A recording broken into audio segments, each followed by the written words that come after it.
Hello, everyone, and good afternoon. Welcome to Breakout Session Room Number 2. I am your moderator, Past District Governor Peps Bengson of District 3830, and I am delighted to present to you a Business for Good Masterclass. The goal of this session is to inspire entrepreneurs, both aspiring and established, to embrace the necessary mindset in exploring and applying circular strategies that will benefit consumers as well as the planet to their ventures. Joining us today is an award-winning social impact strategist whose work has been featured on BBC World News, Forbes, Netflix, TEDx, the Disruptive Design Festival, or DIF, and Singapore Design Week, bringing with them a fresh perspective on how to approach the circular economy to ensure profit whilst bringing respectful of nature. This speaker will focus on the question, are there different or better ways to meet user needs by applying circular strategies? The Spaceship is an impact entrepreneurship program that offers masterclasses that cover the basics of launching businesses through the lenses of impact strategy, circular economy design, and sustainable development. We are honored to welcome our Business for Good Masterclass speaker, the co-founder and chief instructor of the Spaceship Impact Entrepreneurship Program, Ms. Laura Francois. In this masterclass, we seek to push the boundaries of creativity in conceptualizing new products and services that cater to the functional and emotional needs of people while still doing our part in keeping a healthy environment for all. Good afternoon, Ms. Laura. The floor is yours. Good afternoon, Governor Peps. I'm very honored to be in the presence of leaders across Asia Pacific, leaders and members at Rotary. This is really an incredibly important time in history. We have the opportunity today to redesign what the future can and will look like. And I have no doubt that the individuals here today will play a pivotal role in that future. So I want to thank Rotary for inviting me to take part today, and I want to thank you all for being here. So we are really going to be speaking about the circular economy as a mindset in this masterclass, and it's a topic that is near and dear to my heart and one that I'm very excited to share with you all. So when we talk about the circular economy, I want to first and foremost give you an understanding of what it is, how it works. But even more importantly, I want to give you the mindsets that will future-proof your work, your businesses, your projects within this new economy, because this economy is inevitable. By the end of this masterclass, I really want you to feel like it's a place in which you can engage with your business, and it really is an opportunity, both financially and environmentally speaking. So a little bit about myself. I'm currently based here in Montreal, Canada, but I've been working for the better part of the last 10 years around the ASEAN region, really in sustainable development, in the fashion space, in the education space, refugee training, entrepreneurship. And my focus has always been on how to minimize negative impacts and maximize positive. And that's really where the circular economy comes in. And so I'm thrilled to be here with you today to chat about this during the remainder of this time together. So I really want to start here. I want to start with this word sustainability and with this recycling emblem that we see time and time again when this word sustainability comes up. I really, really dislike this word, which is surprising to most people because I work in this space. But the term sustainability is about the capacity to endure in a relatively ongoing way across domains of life. And the problem I have with this term is that I am not satisfied with the status quo of the planet today. There is very little that I want to sustain at the moment. And so I really want to start with this word because sustainability is really misunderstood. What we want to be thinking about is regeneration, regrowth, rebirth, instead of trying to sustain what little we have left or what has been lost. So in today's masterclass, I also want to debunk this concept of recycling as being, what sustainability is all about. There is so much more to this topic.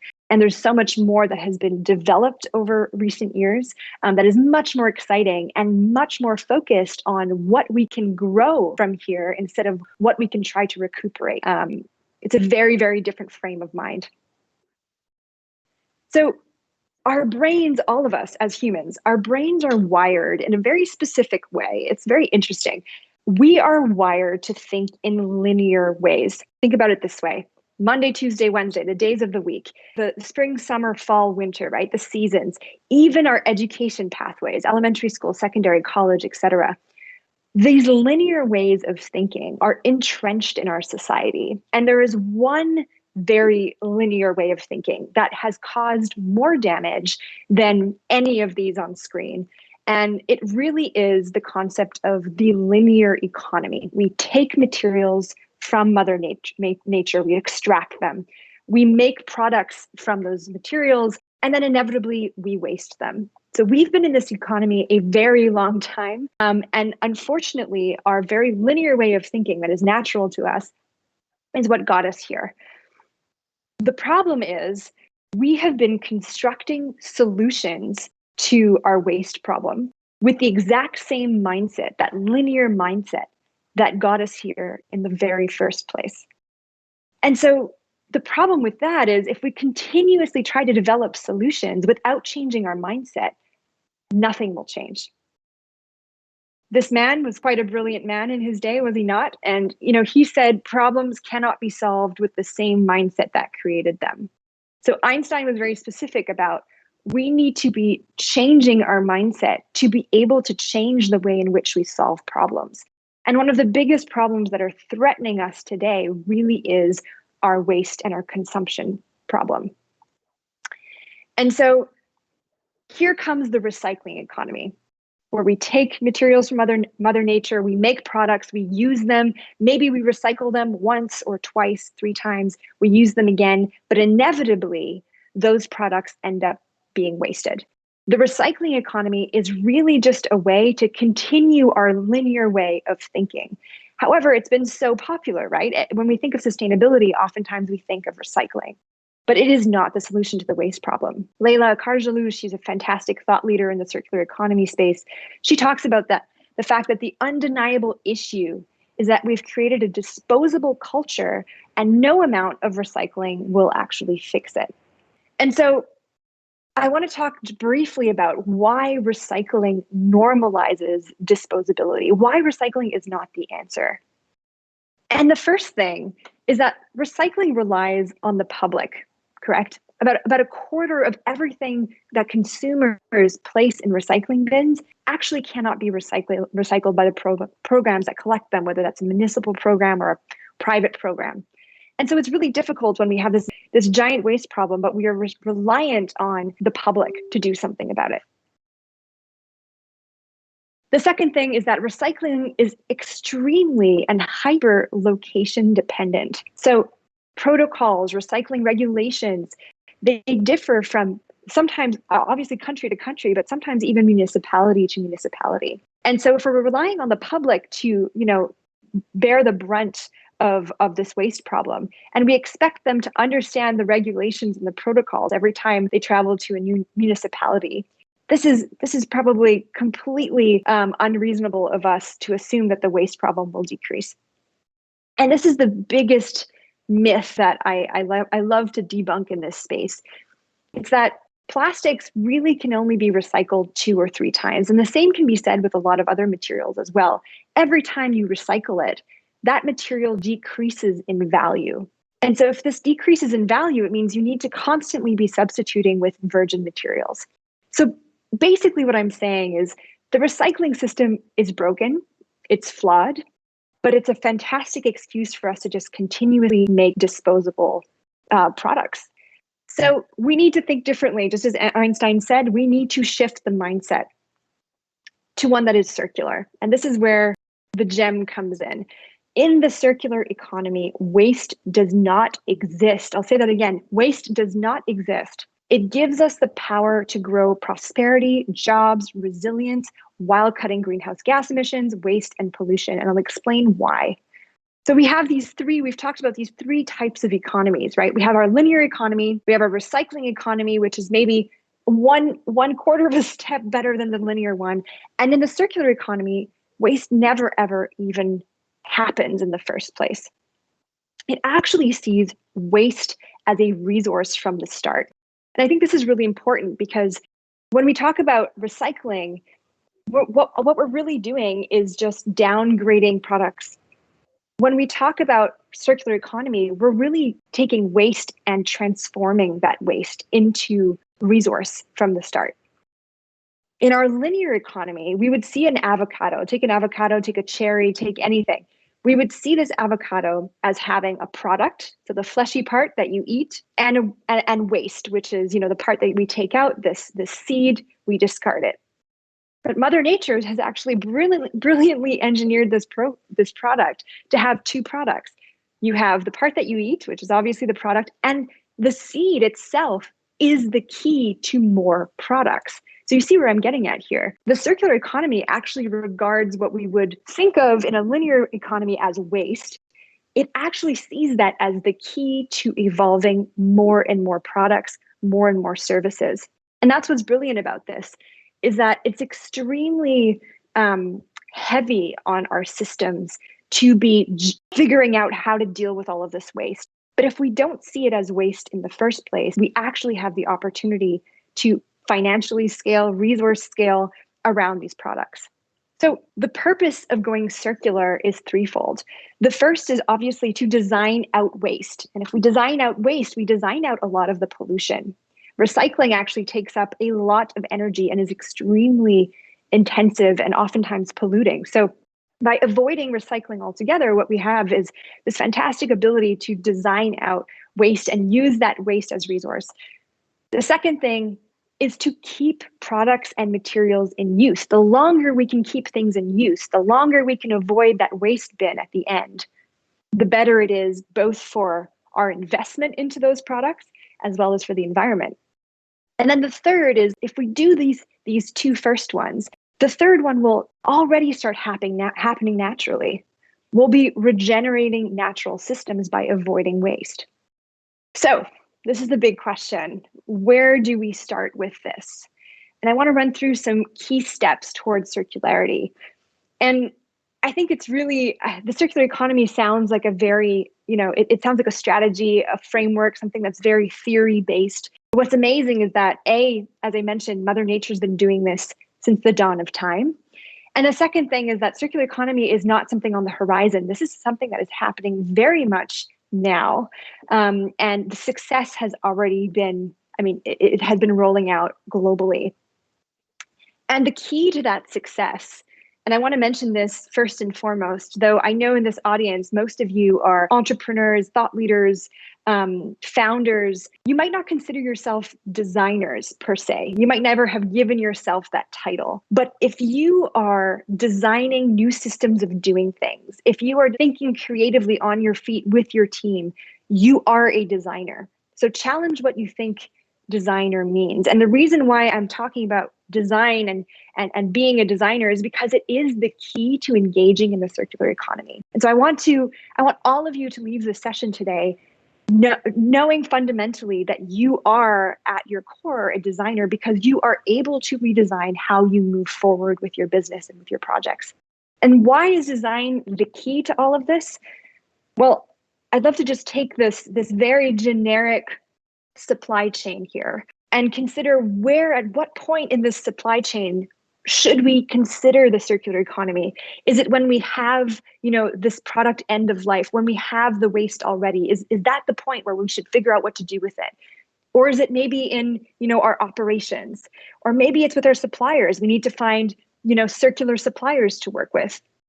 All of that, yes, is possible. But the truth is, if you don't focus on the circular economy at the point of design, at the design of your products, at the design plan of how you will bring your ideas to life in your business, it will inevitably create waste.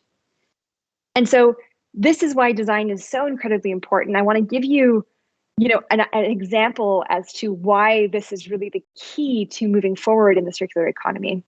It's because it helps us avoid negative externalities. Think about it this way. Every single thing that you do in your business, everything, your operations, your activities, the types of people you hire, all of it, there will be negative side effects to everything that you do. I remember having a founder I was mentoring. They created a zero waste t-shirt company. And they were asking me, I need to ship this t-shirt around the world to my clients. If I want to be zero waste, how am I going to do that? I need to ship it, which incurs, CO2 emissions, et cetera. So there'll be some kind of footprint there. And I said, well, the truth is you will always have externalities, whether you deliver it by air, whether you buy carbon offsets. There will always be negative externalities. It's about mitigating those and minimizing them as much as you can. And when you design your systems from the get-go with this in mind, you have a much higher chance of minimizing them. So I want to give you an example of a company that used to be in Singapore. It's no longer. OFO. It was a bike sharing app in Singapore. There were bicycles all over the country that you can just pick up, use, and then drop off wherever your destination is. And what was interesting is that this started as a very circular idea. You have one bicycle for many people, so many people can use it. Fantastic. We're minimizing need for cars and taking a Grab and Uber. So this started off as a great idea. But what they didn't think about is that eventually these bicycles were going to have flat tires, maybe break a chain, lose a part, because the use of them, the overuse of them by the public meant that these bicycles ended up not in a repair shop, but very much in a landfill. So the problem was we now have these landfill masses of broken bicycles. So they had not thought through from that design stage, what is going to happen when we start using this? What is going to happen when they start breaking down? Can we redesign the way in which we deploy these bicycles in the first place so we can minimize this externality, which ended up happening at the end? Sometimes these huge problems exist just because we've designed something that doesn't think of the problems that it will create when it comes into the world. We see this time and time again. Tote bags replacing plastic bags. This has become super popular, right? You go to a store, they say, do you want a plastic bag or do you want to buy, for a couple of dollars, this tote bag? It looks really sustainable. Even there, that tote bag requires a lot of energy to produce. It is not zero waste per se. There are externalities associated to using that tote bag. And if you only use that a few times, it's actually not worth buying that. It's better to opt for the plastic bag. So when you start thinking of things in this route, you realize that a lot of quote unquote sustainable solutions have come into the world without thinking about what problems it will create when they actually land, launch, and grow. Now, to achieve our net zero goal by 2050. Now, that's very daunting because that date is approaching so soon. To achieve this goal, we need a circular economy. So we all need to start thinking as designers in whatever field we're in, we need to start thinking about the circular economy to achieve this goal.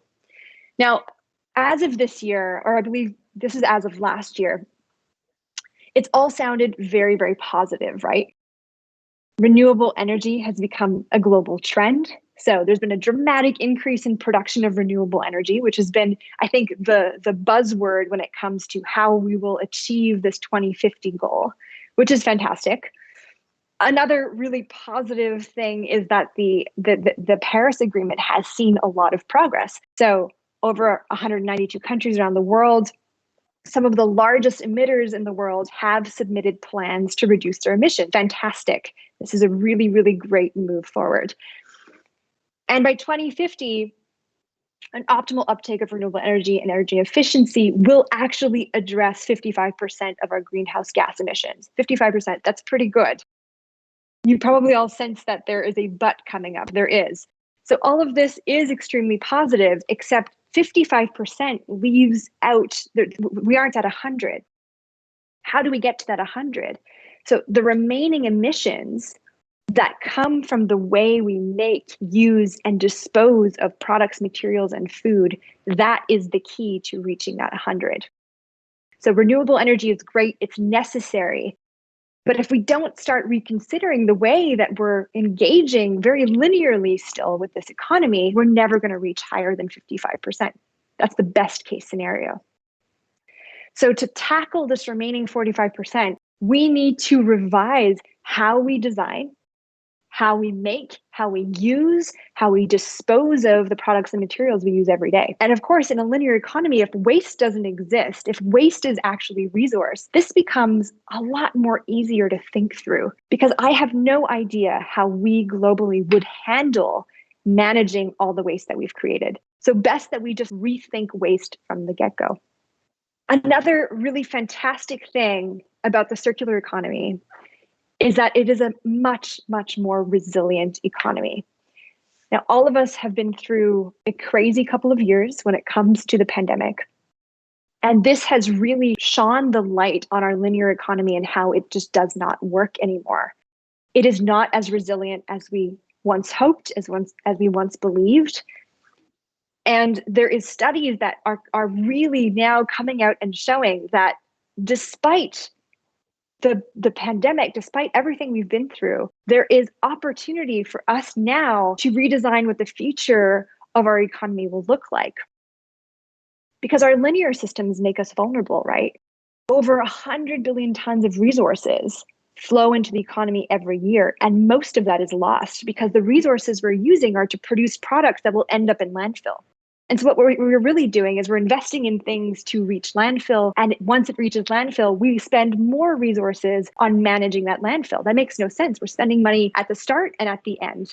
We could actually be investing and making that whole system so much more resilient through the rethinking of waste. Now, the next thing is, reducing our reliance on scarce resources from Mother Nature really increases our economic resilience. Mother Nature is limited. She only has so much to offer us. What will we do when there's no more to extract? There is no more for us to purchase. Money will not be able to buy us anything. So really moving towards a circular economy goes from this scarcity mindset to a very scalable mindset and economy. And to put a number here, this is a $4.5 trillion economic opportunity. So by avoiding waste, by making businesses more efficient, so we're not spending so much money on how to deal with that waste in the end, and creating new employment opportunity, that trifecta is really where the opportunity and the magic happens. So I want to get very granular with you. I want to now give you just a few examples of some fantastic innovations that have surfaced in the circular economy around the ASEAN region, because there are so many different ways that you can participate in the circular economy. And so I want to just outline some business model examples. And the first one is probably the one that has popped into your mind already as you're listening to me talk. Can we replace single life cycle inputs? So can we replace all of the things that we need to throw away after we use it once or twice with renewable materials? Another one is resource recovery. Can we recover useful resources and energy out of all of these disposed products?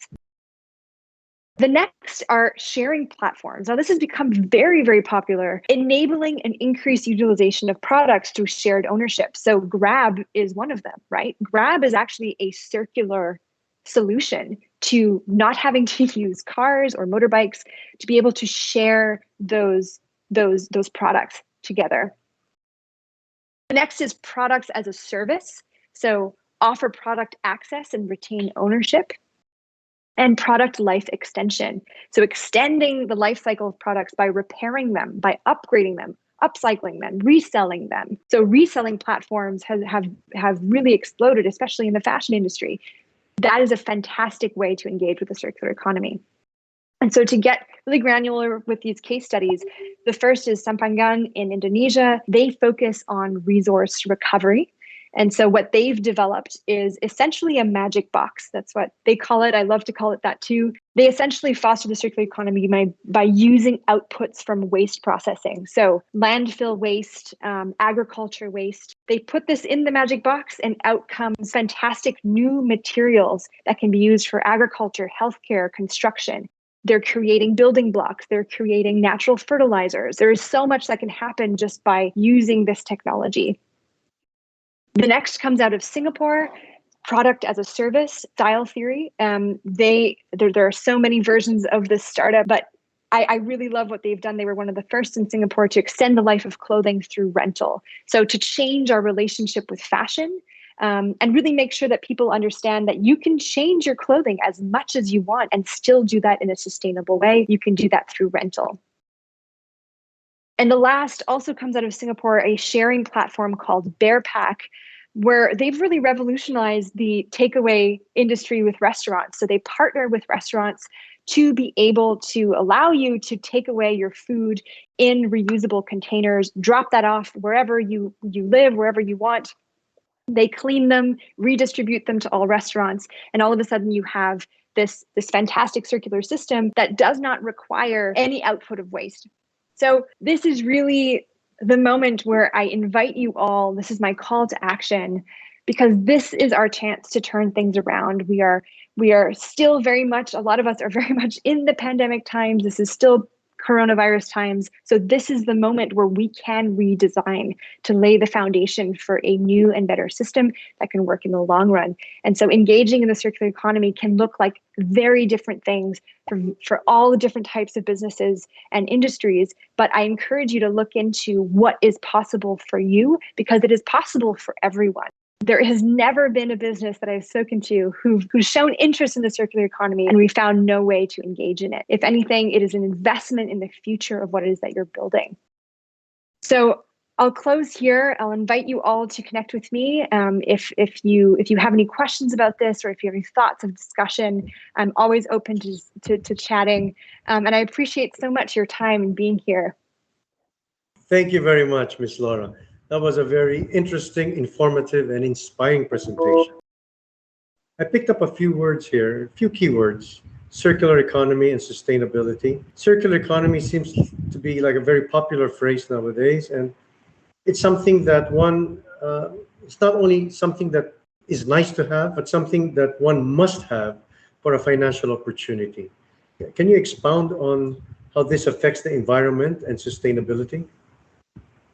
Absolutely. I think we're much past the tipping point, so to speak. So the point of no return, environmentally speaking. So I'll speak from the point of fear.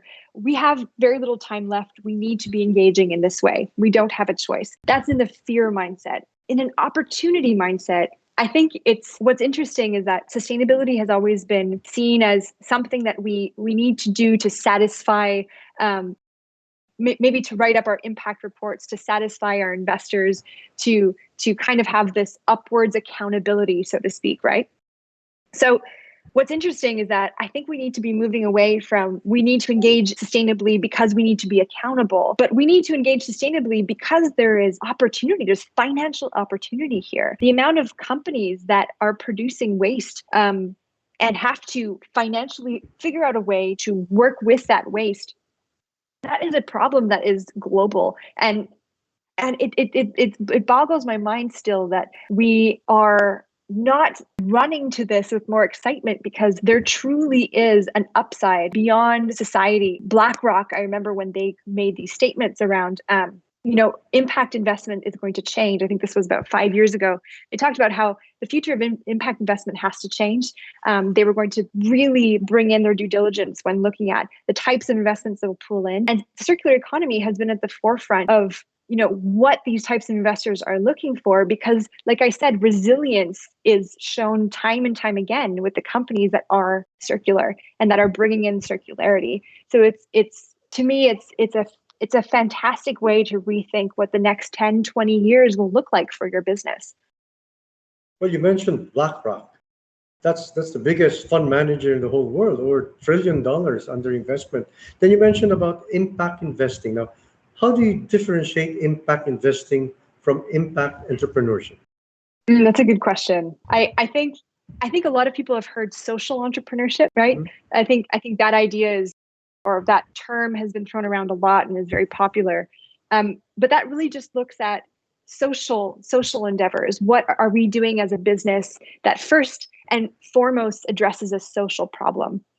Then you have, I'd say, eco-entrepreneurs, entrepreneurs that are focused first and foremost on things like renewable energy, entrepreneurs that are creating solar panels, et cetera. They're really focused on an environmental cause. Now, what I love about impact entrepreneurship is that it looks at both of those things and it does not separate them. It sees things like clean water as both environmental and a human right. So you cannot separate a lot of these environmental causes. And so impact entrepreneurship is really the art of building a business that has social and environmental focus in the core of its DNA, in the core of everything that it does. And that's really, in a nutshell, I feel like what impact entrepreneurship is like. And it's different from impact investment, because impact investment is really the act of investing. Not all of us can become investors, but all of us, if we have a business, if we're running a business, all of us have the potential to be impact entrepreneurs. And it's not about not being financially viable. It's not about being philanthropic. It's not about becoming an NGO. It's about making money while you are serving community, social, and environmental. So it's really that environmental social governance. It comes back to that ESG. Wow, it's more than just a theoretical concept. It's actually a French business innovator already. And it seems more than just recycling. Maybe a transformation of waste, Yeah. or transformation of the economy that jives actually with Rotary's vision, where we create not only a lasting change, but a lasting transformation of the communities we serve. So, how does one, specifically a Rotarian, get involved and get started with these things? Yeah, I think there's so many different ways to get involved, but the way in which I feel is the most grounded and requires the least amount of effort for the most amount of reward is partnerships. A typical supply chain. You have all the way from design and you have everything in between.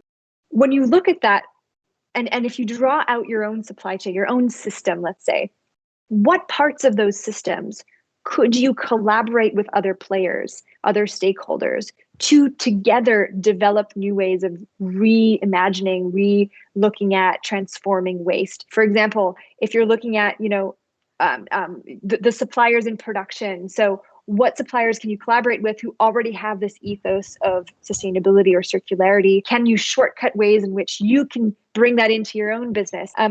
You cannot do it all. If you're, I'll go back to the t-shirt company example. If you're a t-shirt company, you can't necessarily launch a recycling plant for your t-shirts. That might be completely out of scope.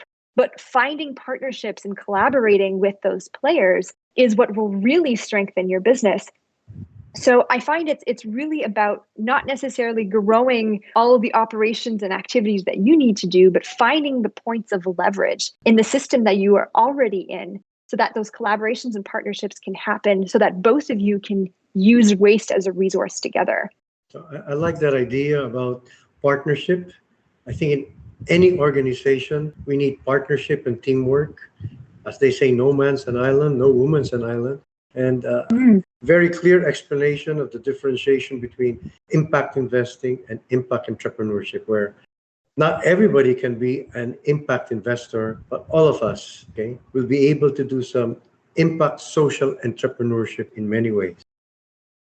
It's an opportunity. It's an opportunity not to be passed up. But thinking of your waste, whatever kind of waste it is, and whatever company you're in, seeing that as an opportunity can completely change the landscape of where you can go with your business. Very good. Is there any other keywords or takeaway that you'd like to share with our participants? I think it's I did want to mention that if you have a long-standing business, if you have a legacy business that's been running for a long time, it can be daunting to think about the circular economy versus somebody who is starting out, you mentioned fringe entrepreneurs who are really at the cutting edge and who are just starting in this space. It can seem daunting because you have to really relook at your entire way in which you work. But I do want to mention that this is where we will start to see those who are resilient and those who aren't. And fortunately or unfortunately, the circular economy will become the next, the competitive edge when it comes to the survival of businesses. As I said, Mother Nature has a limited amount of resources for us. And so make the investment now. Make the investment now in terms of time, in terms of resources, in terms of planning what that roadmap will look like. It doesn't have to be a complete overhaul. When you think of partnerships, coming back to that again, it really can just be how to secure yourself for the future. So I love thinking about it that way. I love those keywords: circular economy, financial opportunity, more than recycling, impact, entrepreneurship. And all of these is a circle of life, a circle economy. Okay? So with that, thank you very much, Ms. Laura, for sharing your wisdom and expertise with us. I'm sure everyone has so many lessons to take away with them. I know I do, and I have. Once again, a big thank you, Ms. Laura Francois of the Spaceship Impact Entrepreneurship Program. There is no limit to the various ways we can adopt the circular strategies in our endeavors.